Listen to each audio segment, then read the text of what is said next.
how to fix Valorant error code 43. And if you want to fix it, it's easy. All you need to do, just type here services, scroll down until you find here VGC, right click on VGC and then click properties and make it like that, automatic, apply and OK. After that, open task manager. Now you need to close all the processes that is related to Valorant, like Vanguard or Riot Games.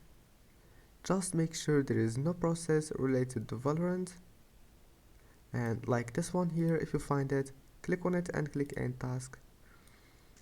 And that's it. As you see, there is no other application related to Valorant. So now let's move to the next step. Type here run and then type here local app data %%.